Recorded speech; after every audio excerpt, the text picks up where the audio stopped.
Pulsar 125 के बारे में कंपनी जो क्लेम करती है वो है कि ये स्टैंडर्ड सिचुएशंस में 52 किलोमीटर पर लीटर का माइलेज देगी।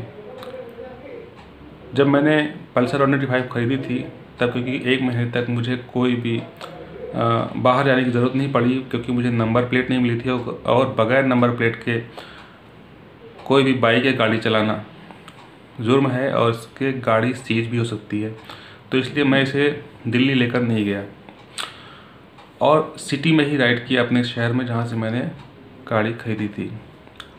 तो जब मैंने अपने शहर में ही सिटी राइड की और बाहर नहीं ले गया, लॉन्ग रूट पे नहीं ले गया और ट्रैफिक में ही चलाया, तब इसका जो माइलेज मुझे मिला सर्विसिंग से पहले वो मिला था 40 किलोमीटर पर लीटर के हिसाब से।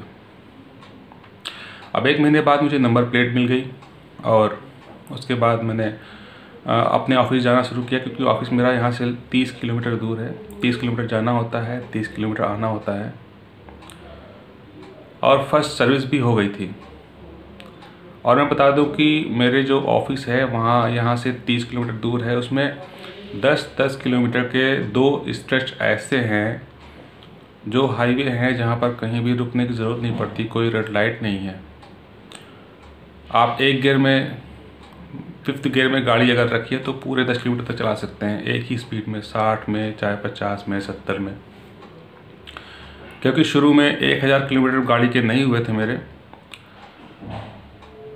और पल्सर 125 के सर्विस मैनुअल में लिखा हुआ है कि फर्स्ट 1000 किलोमीटर में आपको जो स्पीड रखनी है मैक्सिमम 50 तक रख सकते हैं। वैसे तो 45 का ही दिया हुआ है, लेकिन और भी मैंने वीडियोस देखे तो उसमें आप मैक्सिमम 50 तक का रखें।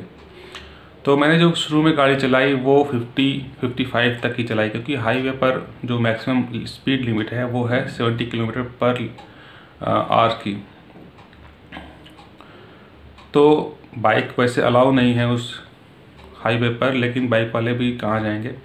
तो मैंने जो स्पीड रखी थी वो 50 से 55 के बीच में ही रखी थी शुरू में, और 5th गियर में लगभग 20 किलोमीटर चलाता था मैं। उसके बाद सिटी आ जाती थी, यानी कि कुछ ट्रैफिक मिल जाता था दिल्ली में और गाज़ियाबाद में, तो वहाँ पर थोड़ा सा रुक रुक के चलना पड़ता था, या स्पीड 50 से नीचे 40 से नीचे होती थी।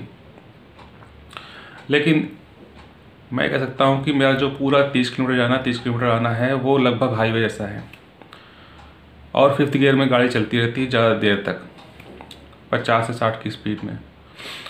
तो जब मेरे 1000 किलोमीटर पूरे हो गए उसके बाद भी मैंने 60 किलोमीटर पर आवर्स की स्पीड में ही गाड़ी चलानी अभी रखी। स्पीड वहाँ पर लिमिट रखी है, उससे ज़्यादा गाड़ी नहीं चलाता उससे तेज़। तो जो ये मेरी टर्म्स कंडीशन है, यानी कि मेरा एक तो हाईवे है और मेरी जो स्पीड है वो 60 के नीचे ही रहती है, 5th गियर में चलती रहती है, उस कंडीशन में मैंने अपनी गाड़ी में पल्सर 125 में 14.5 यानी कि 14.5 लीटर पेट्रोल भरवाया था शुरू में, टंकी फुल करने के लिए। थोड़ा सा पेट्रोल इसमें पहले से रिजर्व रहता है, यानी कि आपकी पल्सर 125 में जो पूरी टंकी अगर भरवाएंगे तो 15 लीटर पेट्रोल आ सकता है। मैंने 14.5 लीटर भरवाया था, टंकी फुल हो गई थी, और उसके बाद अपना ट्रिप मैंने 0 पे किया, ट्रिप मीटर। और उसके बाद जब पूरी टंकी खाली हुई, जब मुझे दोबारा टंकी फुल करवाने की नौबत आई, पेट्रोल डलवाने की नौबत आई, तब तक वो 760 किलोमीटर चल चुकी थी। यानी कि 760 किलोमीटर 14.5 लीटर पेट्रोल में लगभग 52 किलोमीटर पर लीटर का माइलेज इसमें मिल रहा है। और आप ये देखिए कि मैं चल रहा हूँ हाईवे पर, 5th गियर में ज़्यादातर मेरी गाड़ी रहती है, 50 की स्पीड लगभग रहती है। अब मैं 60 का भी चलने लगा हूँ। अब देखूँगा सेकंड, क्योंकि अब मेरी गाड़ी 1000 किलोमीटर से ज़्यादा चल चुकी है, तो मुझे स्पीड अपनी 60-65 रखने की आज़ादी है। 1000 किलोमीटर से पहले जो 2 व्हीलर अगर आप चला रहे हैं तो नई गाड़ी है, तो 1000 किलोमीटर से पहले आपकी स्पीड 50 के अंदर में ही रहनी चाहिए। अब क्योंकि मेरा पूरा हो चुका है 1000 किलोमीटर, तो मैं 60 किलोमीटर या 65 किलोमीटर पर आवर के हिसाब से गाड़ी चलाऊंगा। तो सेकेंड सर्विस के बाद या अब जो मैंने पूरी टंकी फुल करवाई है दोबारा, उसमें कितनी माइलेज मिलेगी ये मैं दोबारा वीडियो में बता दूंगा। लेकिन फ़िलहाल जो मुझे माइलेज मिल रही है वो 52 किलोमीटर पर लीटर की माइलेज मिल रही है पल्सर 125 में आफ्टर फर्स्ट सर्विस।